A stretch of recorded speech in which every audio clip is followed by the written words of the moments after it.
তোমরা কি কখনো টুথপেস্ট ভ্যাসলিনে দিয়ে দেখেছো কি হয়? হ্যালো এভরিওয়ান, আমি মৌ। আমি আবার চলে এসেছি আজকে একটা নতুন টিপস ভিডিও নিয়ে। আর আশা করব আজকের টিপসগুলো তোমাদের খুব উপকারে লাগবে। আর এই টিপসগুলো করতে কিন্তু একটা টাকাও খরচা হবে না। তো চলো, আজকে আমার প্রথম টিপস হলো যে দেখো, এই রকমের চশমার বাক্স আমাদের প্রত্যেকের ঘরেই থাকে। আমরা ওই চশমা এর মধ্যেই রাখি। তারপর কিন্তু ওটা দেখতে অতটা ভালো লাগে না, আর অনেক দিন পুরনো হয়ে গেলে রঙটা উঠে যায়। তখন কি করবে, এরকম করে কিন্তু একটু সুন্দর করে ডেকোরেশন করে নাও, তো দেখবে চশমার বক্সটা কিন্তু সুন্দর লাগছে। আর নিজেকেও যেন খুব ভালো লাগবে। তো দেখো, আমি এইভাবে একদম সিম্পল করে এই চশমার ডিজাইনটা করে নিচ্ছি। প্রথমে আমি হোয়াইট কালারের ফেব্রিক কালার করলাম, তারপরে রেড আর গ্রিন দিয়ে এই রকমের চেরি চেরি টাইপের বানিয়ে নিচ্ছি। তোমাদের যেরকম ইচ্ছা ফুল ফল যা ইচ্ছা বানাতে পারো। তারপরে দেখবে লুকটা কিন্তু অনেকটা সুন্দর হয়ে গেছে। কেমন লাগছে দেখতে তোমরা আমাকে জানিও।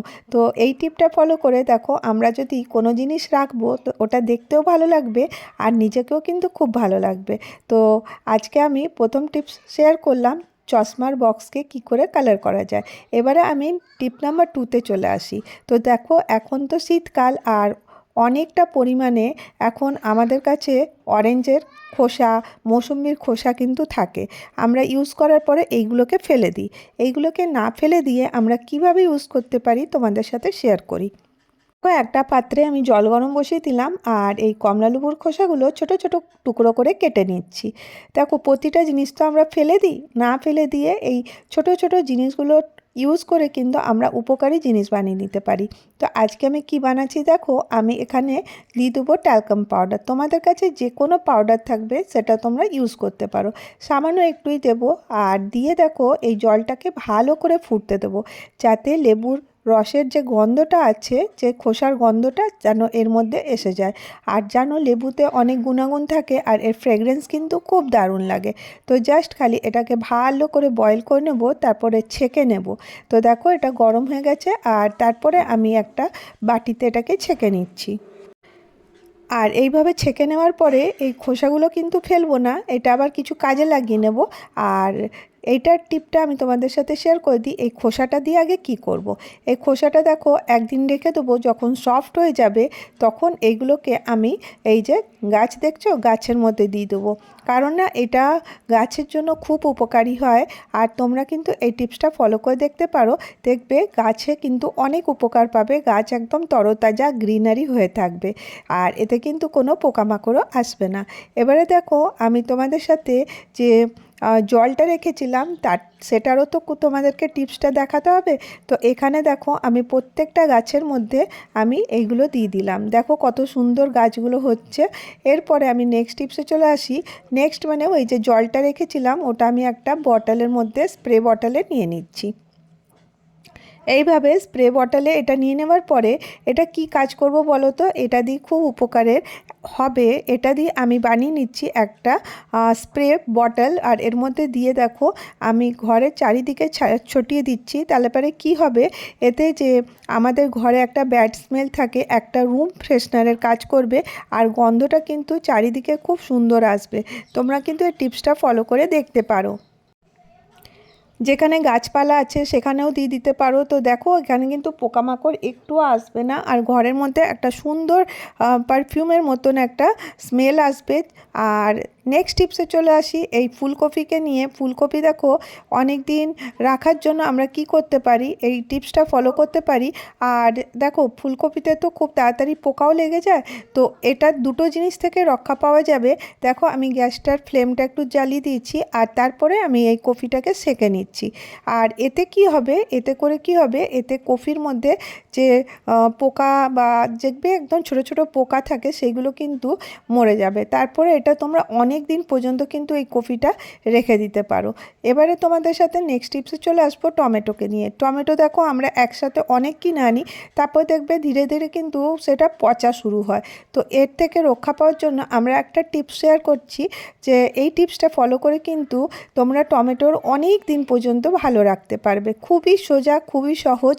তো দেখো, কোনো জিনিসই ওয়েস্ট করা কিন্তু ভালো নয়। সেই জন্য সকলের ঘরে থাকে সেলোটেপ। আর দেখো সেলো টেপটা আমি এইভাবে ছোট ছোট টুকরো করে কেটে নেব, কেটে জাস্ট খালি এই টমেটোর মুখের উপরটাতে এখানটাতেই লাগিয়ে দেবো। এই বোঁটার গাছ থেকেই কিন্তু টমেটোটা পচা শুরু হয়। তো এইভাবে যখন লাগিয়ে দেবে দেখবে তোমাদের টমেটোর কিন্তু অনেক দিন পর্যন্ত ফ্রেশ থাকছে আর একদম ভালো থাকছে। আর এখন যেমন টমেটো সস্তা হয়েছে, কিন্তু কখনো কখনো টমেটোর অনেক দাম থাকে, তো কোনো জিনিস ওয়েস্ট করা তো ভালো নয়। এবারে নেক্সট টিপসে চলে আসি। দেখো আমাদের ঘরে কি হয়, আপেল যখন আনা হয় তখন বাচ্চারা কি করে, আপেলের খোসা খেতে চায় না। তো এই খোসাগুলো ফেলে না দিয়ে আমি জলে ভিজিয়ে দিচ্ছি। এতে কি হবে, এই যে অ্যাপেলের মধ্যে যে খোসার গুণাগুণ আছে এর মধ্যে চলে আসবে। আর অ্যাপেলের খোসাতে অনেক কিছু ভিটামিন থাকে, আর এটা ক্যান্সারকে রোধ করতেও কিন্তু অনেকটা হেল্প করে। তো দেখো এই খোসাতে কিন্তু অনেক অনেক গুণ আছে। তো এরপরে আমি এটা ইউজ করে নেব।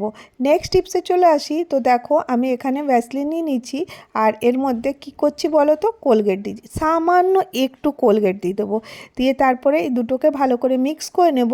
দিয়ে দেখো এই যে আমাদের চশমাগুলো থাকে দেখবে ধোঁয়াটে ভাব এসে যায়, একদম স্ক্র্যাচ এসে যায়, তখন এমনি করে আঙুলে নিয়ে জাস্ট খালি চশমার মধ্যে ভালো করে আমাকে লাগিয়ে দিতে হবে। হালকা করেই নেব, নিয়ে দেখো পুরো চশমার যে গ্লাসটা আছে ওর মধ্যে এইভাবে আমি লাগিয়ে দিচ্ছি। খুব সহজ। আর দেখো দুপাশটাতেই লাগিয়েছিলাম, তোমরা দেখে বিশ্বাস করবে যে এটা কতটা পরিষ্কার হবে। তারপর কটন নিয়ে দুপাশটাই কিন্তু ভালো করে এইভাবে ধরে পুছে নেব। খুবই সহজ, দেখো এইভাবে করে নেবে। তো দেখবে চশমাতে একদম আবছা ভাব থাকবে না, কোনো স্ক্র্যাচ থাকবে না। তো তারপরে কিন্তু আমরা এই চশমাকে আরেকবার কিন্তু কোনো শুকনো নরম কাপড় দিয়ে পুছে নেব। তারপর দেখবে চশমা একদম ক্লিন হয়ে গেছে, আর তারপরে এটা ইউজ করতে পারো। তো দেখো একদম পরিষ্কার হয়ে গেছে। তো তোমরা স্ক্রিনে বুঝতে পারছো কি না আমি জানি না, কিন্তু একদম পরিষ্কার হয়ে গেছে। এবার দেখো নেক্সট টিপসে চলে আসি। এই শীতকালে দেখবে হাতের কনুই, ঘাড় এইগুলোতে কিন্তু কালচে একটা দাগ বসে যায়। তখন কি করব, এই লেবু নিয়ে নিলাম আদা টুকরো, আর এটা নিয়ে নিচ্ছি টুথপেস্ট মানে হোয়াইট কোলগেটটাই নিবে, তাহলে কিন্তু ভালো কাজ দেবে। এরপরে এটাকে আমি ভালো করে এর মধ্যে একটু একটু বেকিং সোডা দিয়ে দিলাম, দিয়ে এটাকে ভালো করে যেখানে যেখানে কালচে ভাব আছে ওখানে লাগিয়ে দেবে। তারপর একটু পরে কিন্তু ধুয়ে নেবে। তো দেখো লেবু থাকার কারণে হাতের মধ্যে একটা ভালো ব্লিচার। আজকে আমি তোমাদের সাথে এই কটা টিপস শেয়ার করলাম। আবার দেখা হবে নেক্সট ভিডিওতে। ভালো থেকো, সুস্থ